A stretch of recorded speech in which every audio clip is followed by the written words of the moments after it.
again as I stand here at the beginning's end. The tale of time told my story with brand new myths for the truth to mend. Here I am bearing arms to fight as I build walls for the light to see. Good morning, everyone. Welcome. My name is Lufu and I'm the moderator today. You know, the topic for today is about finding platforms to tell our stories. And as I was drawing that knowledge, I just didn't trust that information. I just didn't trust that voice. And I followed a voice that had nothing to do with my background, and it got me lost. And also, the voice kept warning me that I'm entering it doesn't say dangerous area, it says something funny, high risk, restricted area. I said, you know what, just shut up, this is my hometown. This is my hometown. So there is no trust between the two of us, but here I am following your instructions. And I guess that is the symbol that I want to bring here today as we start our conversation. Our panel is made up of people who are writers, who are bloggers, who are commentators.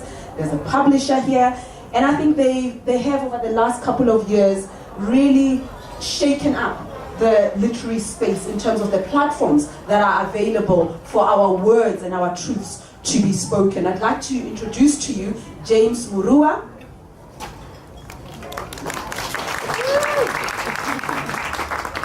Thabiso Mahlape, Khadija Patel, and Spiwe Mpie. Okay, let's define literature. My sense is that the literary space can no longer be found in the pages of books. The internet is here, it is here to stay, it has disturbed the space, it has ensured that people who want to write are bypassing perhaps even the editorial process that you would find in the form of a book. But let's start with you, James, because I know that you are a very passionate and prolific blogger, and you're taking literature to that platform as well. Good morning, everybody. I'm Ngwane. Of course, I have to first start saying, like, I think it's a rule here. I have to start by saying thank you to Tarren on the team. Let's give them a round of applause. Yeah. This is an amazing festival. Now, there's a famous story in Kenya of a singer called Franco. I don't know if any of you are familiar with this name. He was it was called Zaire at the time. He was really famous. Now, he went to do a concert in Kisumu. And the concert was really well promoted, and he was hugely popular in the town. It's a town by Lake Victoria.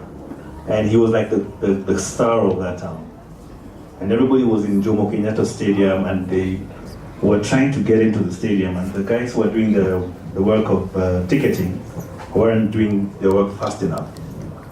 So the old man was now, repping his guitar, preparing, and people panicked. And some people pushed down the walls of part of the stadium, and people rushed in and just enjoyed the show for free. And the reason I'm bringing this story is the thing I've noticed about the literature space in the last 10 years is that literature actually revved its guitars, and the walls were pushed down. But a lot of us are still insisting on using the little ticketing office that had been set up for you to get in and enjoy the content or enjoy whatever. So there is no wall on this side, right? But all of us are saying, for us to be legitimate people and to really enjoy it properly, we have to use this little door and pay this huge amount of, this huge price for us to enjoy these stories which are being written. And that's part of the reason I set up my blog. I set up my blog 3 years ago, and my blog has my name. Unfortunately, I wasn't really thinking it would be a really big thing, because I set up a blog to basically cover some of the writers whose work I liked, but I didn't see any blogs talking about their work. it was really weird to me. So I just set up a blog and I used my name, and the idea was that if within a year there's no traction, I can always retain my name and do something else with it. I used to register domains and then I lose them. I was tired of that, so I said, let me just.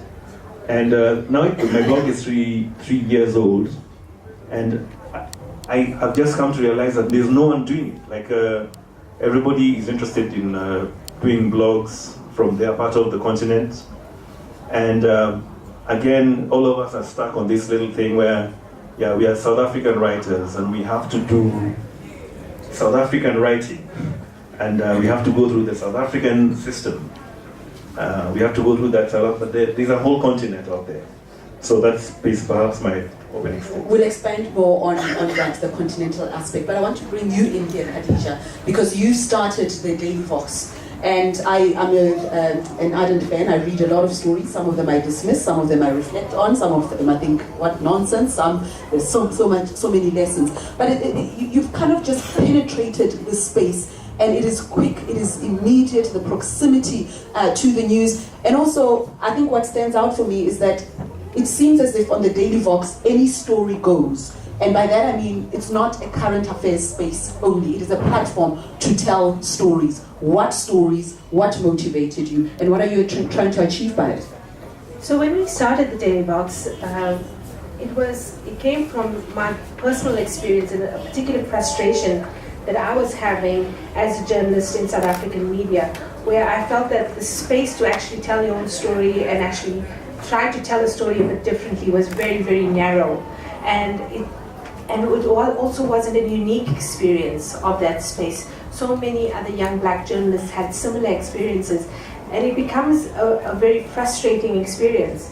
And I had eventually resigned from my job, and I had begun writing a book, which is still not done, in case anybody's wondering.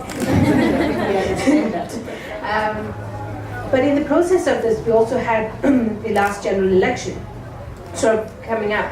And we had decided to start up this website called South Africa Votes 2014, because at the time there was great excitement about it being a landmark election, an election in which the so-called born-frees would be voting for the first time. There was this expectation that they have the potential to change the game, so to speak. And yet there was also this ridiculousness of opening the papers or digital platforms, and there was very few voices actually from these so-called born-frees telling their story and actually saying which way or not they were going to vote. Instead, we had all this high-level analysis of what they would do or how they're likely to vote, without actually understanding where they are coming from, if indeed they are going to vote or not.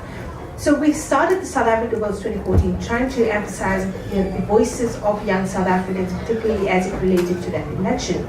And at the end of that election, I had to actually take up a fellowship for my book, but we were inundated by people coming up to us saying, you can't let this die, it has to live on in some way. And for me, it was almost overwhelming in that moment, because I felt, well, what are we going to do now? Where's the money going to come from, to run this thing?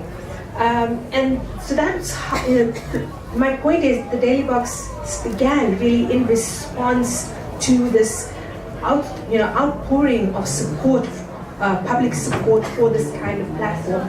And it really, what it intends to do, first of all, is to ensure that young people dictate the news agenda. That is very important. And so at our news conferences, etc., what we tell our journalists, so we have a news roundup first of all, where each journalist comes, just gives sort of like a roundup of what's happening in the world. And what we try to emphasize to them is what is news is not necessarily what is on the radio or in the papers or on the TV.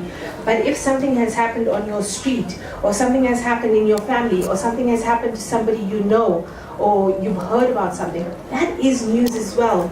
So it is also, it's a process really of redefining what is news and who gets to decide what that news is and when it is valuable. That's the process that we're undertaking with Part of it is about legitimizing voices that were not thought to have authority when it comes to the direction of news. So let me bring you in here. I mean, you're a publisher. I know you love books, and you're listening to us talking about blogging and the internet and new platforms. But I know that you also feel passionately about creating alternative platforms for our stories.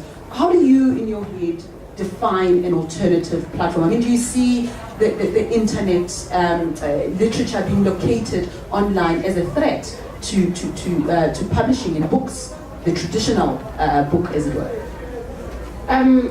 The dangers of sitting on panels with clever people is the pressure to sound clever, and It's just me. Zero clever today, sorry. But so am I threatened? No, not really. Because I think what the internet has done, and especially if I look at the list of books that I published over the last year, if the internet and the blogging and the fast, the pace at which it's growing did not exist, my books would not have traveled as far as they did. So my books got the opportunity to live and to reach places because of the internet. So I think there is, well, when it comes to reading books, I mean, people must know that in Africa, the e-reading has not quite taken off as it did in the West. So whereas in the West they did suffer hugely when e-reading became a thing, we never did quite feel that impact. So books, people still prefer books. In fact, some of the people that I know that buy ebooks so they can travel with them, and they still have their print copies. So I think if in anything, so one of the reasons that the quality of the education, the reason it makes me mad is that it keeps people from becoming critical thinkers. So the more there is out there, whether it lives in blogs, whether it lives in newspapers, it just means that people are thinking, and people are thinking, then they gravitate toward the things that they want to read, be it books. They find things to support their thinking, to become better thinkers. So I don't think anything is fighting with anything. I think we can all live quite comfortably with each other for a greater purpose. Let me bring you in here, because I think you've written quite prolifically, and you were writing columns long before I thought I would ever be a columnist as well. I used the word gatekeeping before, and it speaks to exclusion. It speaks to the stories that are allowed to be told, the stories that we keep out. In your journey as somebody who was writing columns and stories and giving them to other people to publish, were you always free to say what you wanted to say and say it in the way that you wanted to say it? Or there were rules that defined that medium, and you had to design your story to fit into that platform? I think it's a bit of both. Excuse me. There was an incident, I think 2 years into my career, where a boss of mine was on leave for a week. And so that meant that my stories weren't going through him that week. They were going straight to the chief sub, who then distributed the story accordingly. And this man, looking rather bewildered, came around from where the subs used to hide themselves, came around to where the writers sat and said, "Geez, I didn't know you could write, and you've been here for 3 months," because there was a sense of this editor's hand in your work every single week. And much as I didn't feel like my subject matter then was policed in any way, what was eventually published was policed in one way or the other. And when I look back on it, then, what was policed could have perhaps been naivety, perhaps a lack of rigor, and all sorts of things that come with being a young writer. But in essence, I think my voice got out. My voice couldn't be contained because, I kind of left very quickly there, and I was thrust into editorship at a very young age. And I worked with a great bunch of young people at YMAG, where we had no rules, we had no supervisors, we had, we were accountable to young people. And that was quite revolutionary at that time. And we were living, side by side with YFM, who were breaking the rules on radio. So this was, and we had older people, our bosses who were open to that, who knew the kind of space that we were in as a country, who knew that young people's voices had been suppressed for so long, and there was so much to say, there was so much happening around music. Kwaito music was exploding. There was, young fashion designers, Lokshan culture, Stone Cherry. It was just an explosion, and I think we're seeing a lot of that happening now, and the internet has been, has assisted that in a huge way. You're seeing kids who, are in first year at fashion school, and they have got hundreds and thousands of followers as an influencer in that space when they're so young and so new in it. So I think I also work for an organization called Liberty Africa, where essentially what we're doing is trying to enable young people to be their best selves. And we have a platform called Live Magazine that also has a similar ethos to the Daily Vox, in the sense that we found that the kind of stories that young people want to tell are first-person stories. A young woman wants to tell the story about the gauntlet of misogyny and harassment that she gets just in the 5 minutes she walks from her house to a taxi, and then inside the taxi, and then at the taxi rank, and then at work, and then, and those are the kinds of stories that are resonating. James, you use the term, I think the words South African writing, and I was reflecting on this when I was reading some of your work and what you've written, and a question that you were asked about the literature or literary capital of Africa. And I thought, why are we even talking about this? Why are we even having those conversations about who's dominating the literary space, Nairobi, Nigeria, or South Africa? I mean, is that why is that important, first of all? And if it is, does it not force us into an insular kind of mode where there is a lack of awareness about what else is coming out from different parts of the African continent? First of all, I think I don't have a problem with people asking questions about what is dominating and who is dominating And why? I don't really have a problem with that. The thing is this. In any form of anything, there'll always be one society which is doing it more or better than another part of the continent. I think I'm Kenyan, and whenever you're watching the Olympics, you'll always see more Kenyans winning the medals. Or Ethiopians. So I don't think we really complain like, why are the Kenyans dominating, or why the thing is, the minute we understand that we are all of us, that we are a team. So sometimes, like let's say in literature, right now, the baton is being held by the South Africans and the Nigerians. These are the people who are actually doing it for the rest of us. Because a lot of our societies don't have the systems to support the publishing environment, which South Africa has very established, or which is the hardware. The South African hardware for publishing is very advanced for the rest of the continent. Most of the African countries are not this far ahead. However, Nigerians have the publishing software. They have the people who know how to tell stories. They're the people who are to consume the stories. So these today are the people who are considered the centers of excellence. It's not a bad thing. It's a good thing, because everybody else now knows if I need to write really well, I know where to look. I don't have to look for English writing. I don't have to look for American writing anymore. First, if I want to look for really good writing, I start with, listen, the really good storytellers, the really good story people are in the western part of the continent. The really good technicians are in the southern part of the continent. So for me, it's not an issue. The issue is, and I know we always say dominating. I don't have a problem with that. If you have good stuff, okay, you might as well have it out there. The rest of the people will learn, they'll catch up later, but let us learn from who's there. Yeah, so I don't have an issue with dominating, because my society, Kenya, we're actually a very adaptive society. We see what you're doing, and then we will learn what you're doing, and then we'll kick your butt. Speaking of kicking butt, I know, Tabiso, when you started Blackbird, there was a lot of excitement.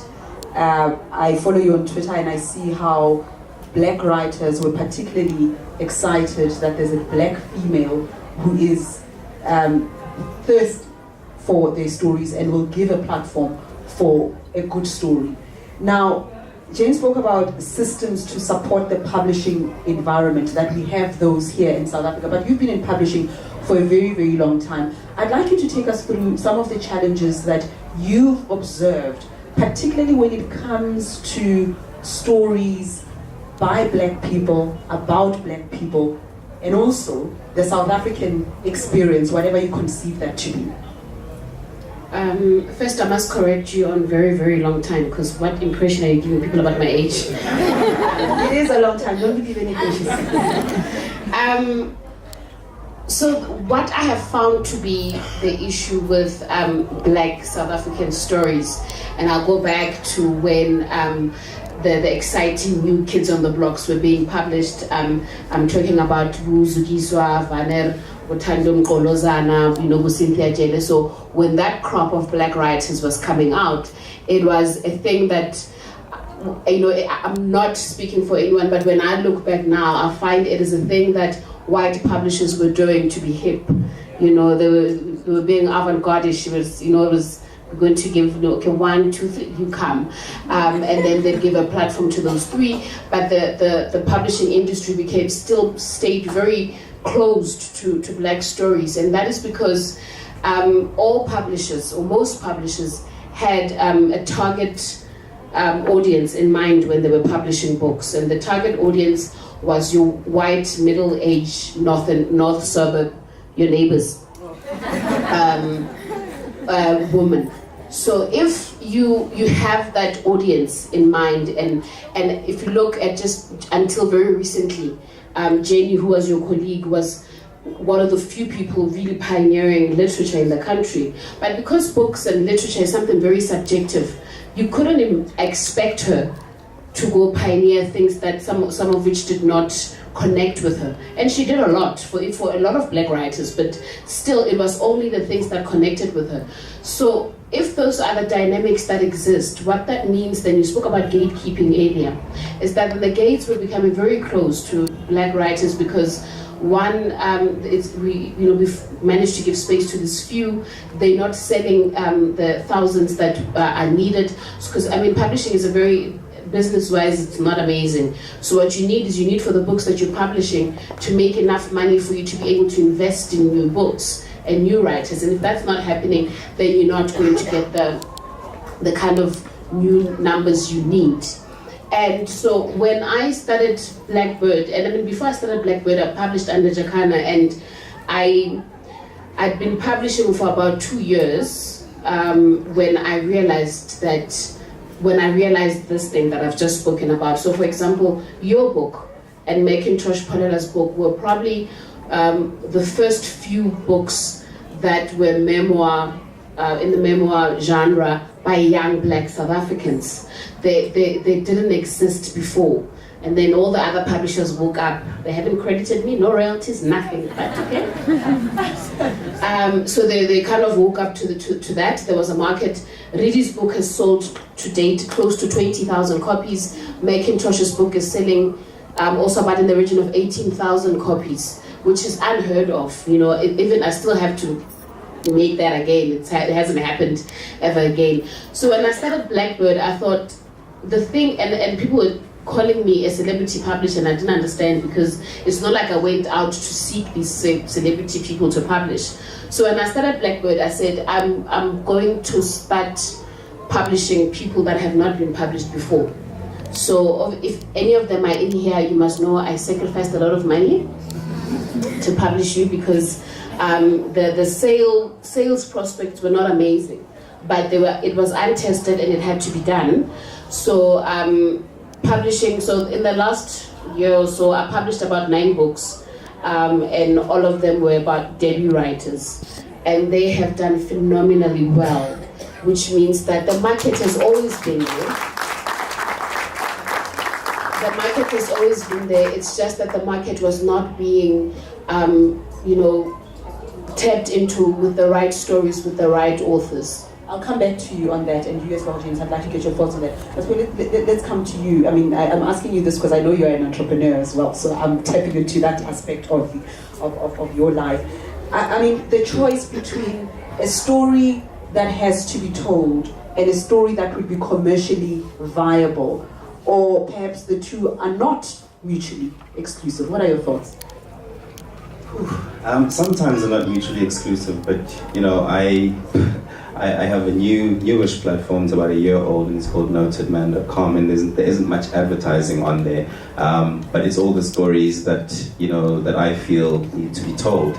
And what has happened, kind of rewind a year ago when we were kind of conceiving this new platform and what it would represent, because I'd worked in men's magazines quite a lot, and I recognized the deficiencies in some of my competitors, and saw a space where men needed to have real conversations. Yes, we'll talk about shoes and cars and all of that, but let's be thoughtful about our identity. Let's be thoughtful about our footprint on the world in its various guises. Let's be thoughtful about how we advance a progressive society, and that's not very sexy, So I think after a year of trying to do that, quite infrequently because I wear a lot of hats, it's occurred to me that that whole adage about if you build it, they will come, because suddenly you have brands that you wouldn't have thought about coming and saying, look, we want to do something substantial, we want to do something meaningful, what can we do with you? So the idea that the two are mutually exclusive is not necessarily true all of the time, and I think it's really around ownership. I was speaking to some young people earlier on this year who did a documentary, and they were talking about content, and especially the internet, and owning stories and so on, and I was really quite pleasantly surprised about the type of value that the young people placed on their content, and how rigorously some of them were kind of negotiating with commercial partners to value their content, and not to write a blog here and it'll give you a pair of shoes. They'll be like, no, well, I can buy that pair of shoes, but if you want a transaction, a business transaction, then let's talk about that. So I think it's changing. There's a lot less people approaching, especially the young people that I work with who are content creators, approaching them kind of wanting things for free. They kind of realize that there's value in what young people are saying, and there's value in young people saying things that are substantial and not just being frivolous, as it were. You are straddling various platforms, Khadija. You just told us you're writing a book, and then you're on the internet, and then you're the editor of the Mail and Guardian. Just going back to the theme that we started about the Daily Vox, and picking up on what Tabitha has just said, how do you ensure that the output doesn't necessarily reflect the quickest person who got there? So here's an event, here's a mood in the country, here is a turning point, because I wouldn't dare reduce Fees Must Fall to a mood. It has mood, but many more things, and it's complex, it is broad, but every time I log on or I follow on Twitter, there's always something new every day, every minute. How do we ensure the sanctity, as it were, of the story, and protecting it from just being a reflection of the one who got there first? I think that it's a process, and it's a process that I think that must be protected really by good journalism, by good editors, and also by an understanding of the full story as well. I think that is important, because too often we have the kind of journalism which is parachute journalism, just dropping in when there's a crisis and then dropping out without actually understanding everything that has gone on before that, without actually understanding the role players there, without understanding how did the situation morph into this crisis right now. I think that is important, and I think that too often in South Africa, and I say this as a journalist within the newsroom, as journalists, and I'm guilty of this as much as anyone else, is that we're too often shocked by when things happen, and we ought to be on the ground. We ought to have a better understanding of what is happening. We ought not to be shocked when these things happen. So much has been made, for example, about the Daily Vox and their success in telling the Peas Must Fall story, particularly last year. And when we review what we did, the success there was driven by the fact that we were not shocked by it. We'd been covering student movements for months before that Peas Must Fall moment happened. So we knew who the student leaders were. We knew what the political agendas driving the actions were as well. And I think that's what we have to do more of. It is, but again, in newsrooms where that have shrunk so much and are under such severe commercial pressure, it's not always possible. But I think that we are also navigating a certain moment in South African history, particularly from the point of view of the media, where we need to understand, because I think journalists and journalism and the news media in South Africa, our relevance has been eroded. And we're trying to fight for it again. And that relevance was eroded not just because of technological disruption, it was also because our own failures were exposed. Our own inconsistencies, our own very narrow mindset, our own narrow focuses were exposed. And now we have these new audiences who are able to find news in different ways. So it leaves us as journalists, as editors, and indeed as publishers to assess where are we going. And I think it comes back now to understanding that we can't do this fast food version of journalism all the time. We need to understand, and that's how the sanctity of the story is protected, I think. It is about having professionals, but having storytellers who have the time and the space to understand the full story and have the time and space to tell that story in the way that it ought to be told. Okay, thank you. James, I do go along with what was said about how commercial viability and the legitimacy of the story are not necessarily mutually exclusive. But I do want to know, from your experience, what is driving the decisions to publish this story or not that story? In terms, I'm going to come back to you on that one, particularly when it comes to celebrity writers, because I know as a South African that there are publishers who would go and target certain people who would ask me, as someone who's been published by you, say, do you think so-and-so would be interested in writing? And when you ask them, what is it about so-and-so that you find compelling? Do you know anything about his journey or their journey? They don't, but this person has a brand, and I'll come to you about that. But James, I want to get a kind of continental view from you. About the stories that are being told versus, and that's I use that word carefully, those that ought to be told even when they're not commercially viable, or is a compelling, profound story. It can be turned into a commercially viable process automatically. Okay, yeah. I also came from the newsroom. For 9.5 years, I worked for The Star in Kenya, and I was also an editor. So I was able to see a lot of the stories that were coming to the newsroom, and that's part of the reason when I started my blogging project, I was able to know that I was surprised by the success, but I didn't really understand just how big the story was, because here's what's happening. The media has completely been disrupted. Completely. I mean, let no one lie to you and say that it's business as usual in the world media. Nobody knows anything. I mean, nobody's sure what's going to happen in the next 10 years, 5 years, which is why many newsrooms are shrinking, jobs are being combined, and I think like now when you're talking about now the commercial aspect of it, I think it's an opportunity. There are people who, for instance, were hoping to become newspaper people, and they've been building and they've been hoping to get in there. What's happening today is what is considered to be professional or the best type of writing is no longer the most valued kind of writing for many of the consumers. Not all of them, but many of the new consumers have realized that if I get You know, this happens sometimes when I'm on the radio and I'm interviewing someone. The person's friends or relatives will be phoning that and say, I can hear you on the radio. So are we on the radio? Like, hey, really, I get messages. I say, hey, really, I was watching you on television. You phoned me during that time. So are you on TV now then? Yeah, I was talking about like the commercial aspects. What's happened today is, and this is something that the mainstream media has never been able to do, is the opportunity has come into, the niche has become the new god. If you sit down and say, I'm a content producer, and I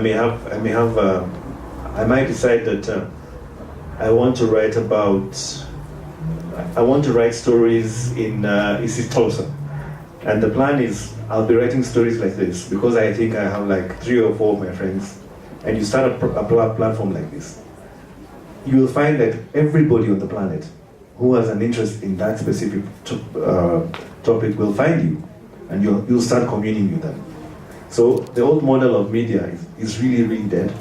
I'm sure that I have friends in media who don't think that, but I'm really sad for them because it's dead. The new model now is you will always get value from the niches that you're in. You won't make millions of dollars a year, but if you pick niches that are very profitable and which you have a huge interest in, let's say that Mama Ntlina is interested in languages, and I say that today I'm gonna do a project where I do stories for children in a specific language, and they come in a specific way. It's very easy for you to, you don't have to go to look for Coca-Cola or MTN. Even the numbers themselves will actually force those people to come looking for you. And is it still on? No, something just... Okay. Electricity goes. Oh, did electricity go? Yeah. Okay, that's fine. But can you still hear me? Yeah. Okay, wonderful. Tabiso, I've often heard you say that a particular book did not sell well, but it was an important story, right? I'd like you to speak to that, but also the previous question about how I've experienced and I've seen publishers literally chasing after someone to write because of who they are, not necessarily because they're a great writer or their story is particularly compelling. And you come to book festivals and you sit one-on-one with people and you just hear their journeys. Nobody knows them, they don't have a platform, but you hear about their life experiences and you think, wow, this would make such a great story. But you get somebody who's already a brand to write that person's story. How do we penetrate that? And is that what you were responding to? Yeah, I think let me start with that one. Can you hear me? Yes. I'll start with that one of how we find ourselves in a place where people are quoting themselves. And I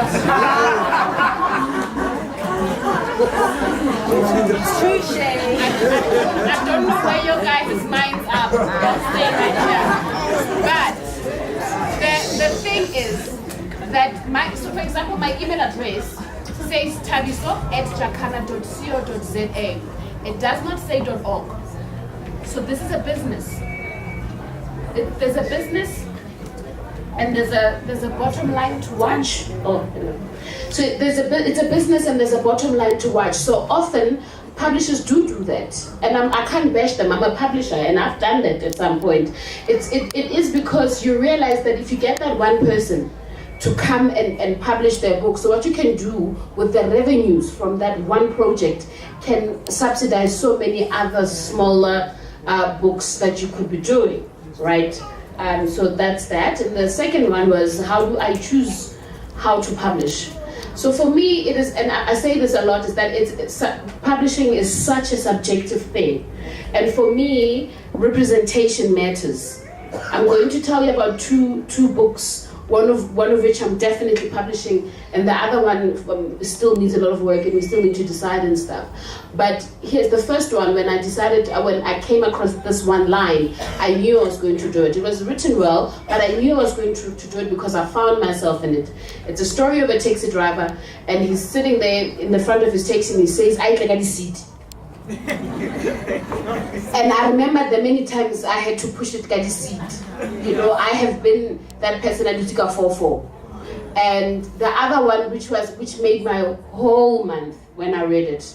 It had a little rhyme that we used to sing when we were children. And I don't know if Kim Trago Polokwane, because this girl is writing about a village just outside of Polokwane. And I don't know if it's a Polokwane thing, but it says, so every time we saw an aeroplane, we would start singing, "Fly my chin, oboje mukoko, akishe bana, kalamu, shano." And when I came across that, just the feelings it invoked in me, it made me so happy. And I'm quite sure that if people were reading it, that some people that have had the same experience as me, that it would make them happy. But that said, it is still very subjective. So I respond to the things that I'm passionate about. Sometimes they're not things that I've lived through, but they're things that I see and that I've grown a passion for. So, for example, if you wanted to publish about aliens, you wouldn't come to me.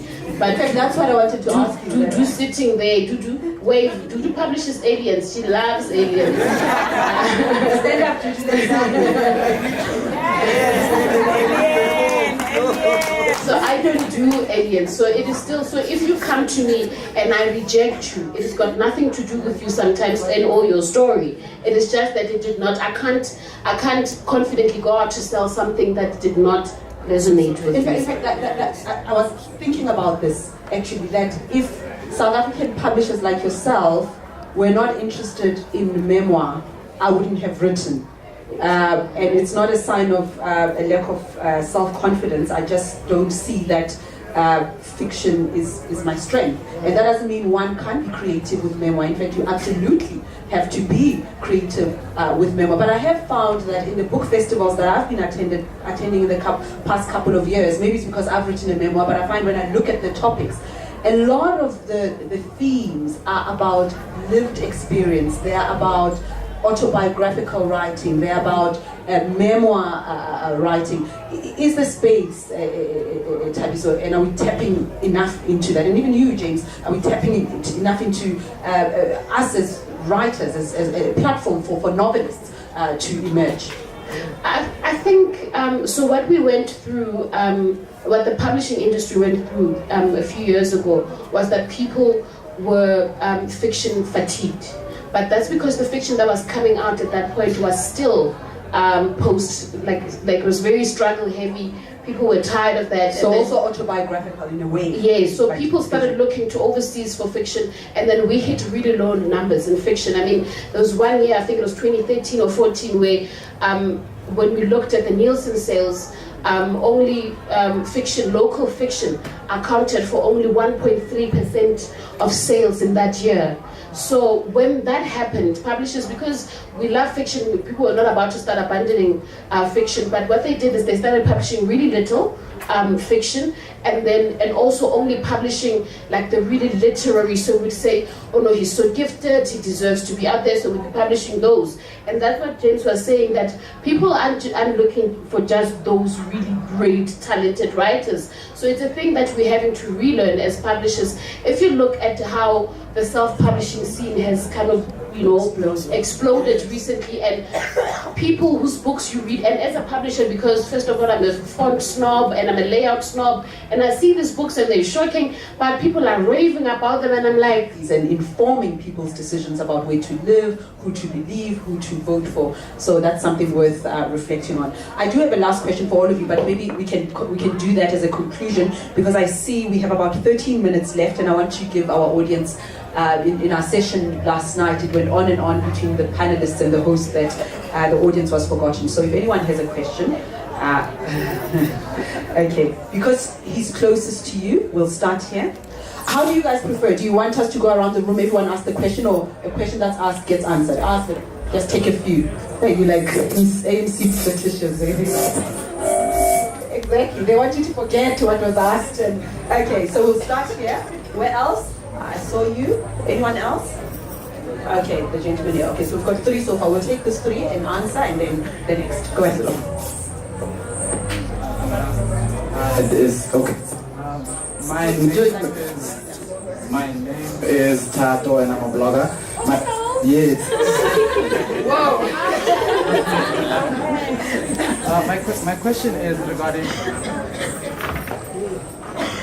My question is regarding what James spoke about there being a gap of history and whatnot.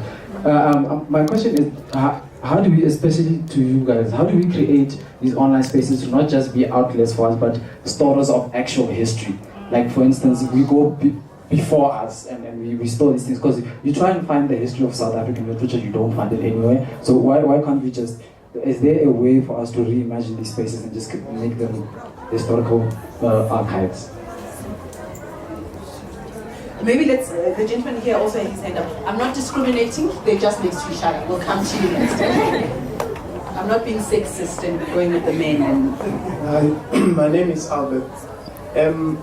Since when we know that there's lots of technological changes coming to the reading space, how do you guys sync your printing, that's traditional printing, with your e-reading? Because it's very important, I think, that we get into the space of e-reading. And the other question that I want to ask is, how do we get our people, especially in our country, to become readers, especially young people, looking at the fact that they use too much social media, spend much of their time reading, but not reading anything that is maybe worth reading, so to say.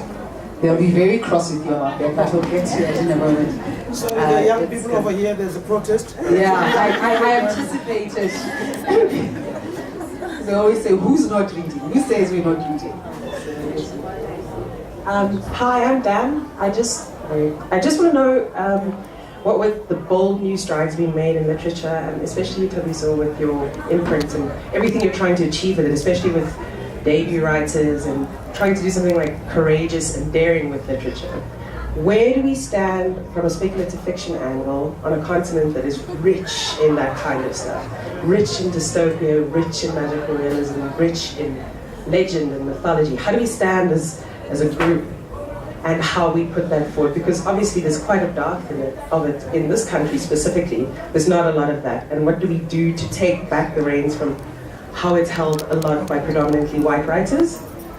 What do we do? How do we go forward from there? All right, those are the three questions. Who wants to start? Oh, you want to go while you still remember? Okay. I'm going to start with you, Dan.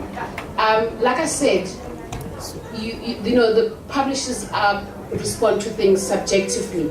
So what needs to happen? We need more black publishers. So we need publishers that are going to respond to that. Also, I don't usually respond to the kind of genre that you spoke about. Hence, I've never read, watched Lord of the Rings, like The Hobbit, all of those things, not my thing. But also, it is also in how it is written. So, for example, Unati's Nwele Zalanga was written in a way that I could not resist. So even though it almost fits into that, it's not a complete fit, but it almost fits into that. But it was also written in a way that you know, wouldn't let me go.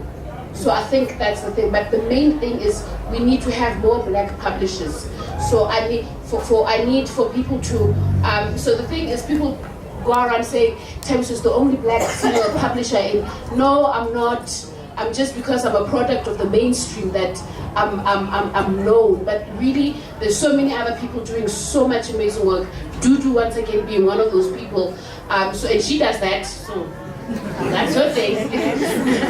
But yeah, you know, more black. We need the space to widen. So if it means I ought to be teaching 2 more young people to come into the space, then that's what it will do. But at the moment, what you don't want to do is, you don't want to say to someone, come shadow me. It's a silly thing, but come shadow me or come work with me, but I can't really afford to pay you, because then how are they getting to you? How are they? So it's really tricky in that way, that I don't want to have to ask people to work for free. So that at the moment I can't afford to, I can barely, you know, pay myself, and people think it's a joke, but I keep saying to people, in October, Blackbird Books made me 1,000 rand.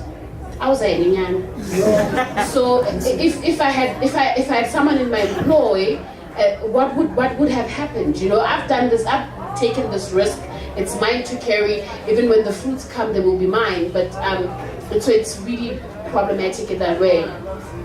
I'm going to come to you before I hand over to the guys to answer. You are saying we ought to be reading, we ought to be integrating, right? I'm going to ask you a question. I'm not trying to be rude at all. I'm just trying to find the, you know, how many books do you buy a month? I have an e-reader, Amazon e-reader. How many books do you buy a month? I buy through sometimes 3, 4. I've got thousands of books in my house. I read many books. I went to. You know what? We're gonna run out of time. Yeah. So I think that we're just Yeah, I read many books. Okay. So the thing is, you can't stand up and say we ought to be doing. My job as a publisher is to publish books. So the other initiatives that I get involved in that are helping literacy or getting people involved, I do that out of the goodness of my own heart and because I'm passionate about it. But that question, what are we doing to get people to read, is a question that you should be posing to your government. Siyavuma.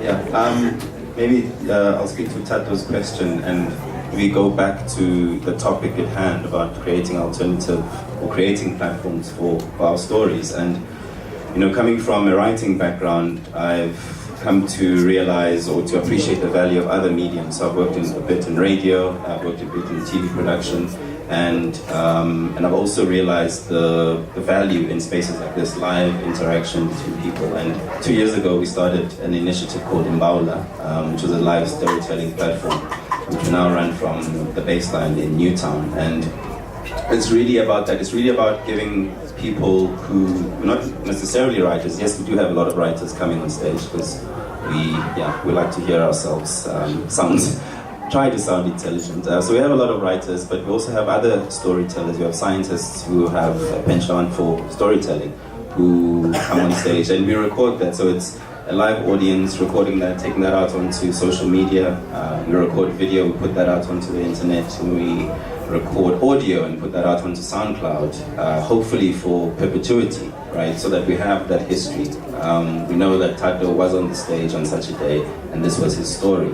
And that's been a platform that's been, I think, quite revolutionary in our context, because it's been, you know, people talk about safe spaces for Black people to be themselves, and that has become one of those spaces purely coincidentally, because, you know, we didn't set it out like that. We just said, come and tell your stories, any stories, humorous stories, you know, touching stories, and people tell, you know, find a lot of release in telling the stories that maybe they haven't told anyone in the world before. So, you know, people have come out about their sexuality, people have shared, you know, their struggles with depression and anxiety, people have shared horrific stories about sexual assault, and it's a healing process, and those stories are there in perpetuity. Sorry, and I also just want to add that very quickly before we get to the next question, that we need to be careful that when we are doing something that we think is new, or reinventing something, or improving something that has been done before, that we don't forget that it's been done before. Because, I mean, as a literature student, I wouldn't agree that there's no record of the history of South African literature.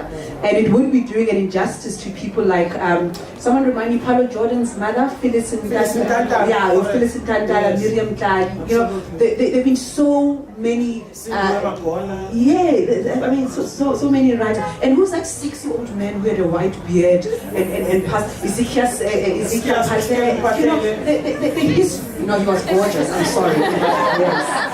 There are just so many people. So let's be careful that as we invigorate the space and reclaim it, we don't think we're the first ones to do it. There's a question here. Oh, I'm going to ask you a question. Will you call him that Oh my goodness. Well, thank you so much. And I'm hoping the guy to your right will become my friend from today onwards. The man to the right of you, please. Ladies and gentlemen, I'm hoping also that there will be possibilities for us to share with one another publishers that are small and struggling, who are publishing books, maybe just 10 titles, nothing big, and some of them are publishing in indigenous languages. You see, and they do exist. And for us in our organization, when we have an event I don't believe that from 9 a.m. to 4:30, 5 o'clock, people are going to be listening to me. I'm so sorry. Really. Let's get people to launch their books at every event we do. We get publishers to come and display their wares at our place. We get people, because I'm crazy about beadwork, they must come and showcase their beadwork there and their different types of art forms. And so I think we must have openness in events that we are doing. And I'm glad you included journalists in this discussion, because journalists have got a way of sharing information that us creative spirits don't have the possibility to do so. So I hope that you will continue to think of literature as something that matters more than the scandals that take place in our country.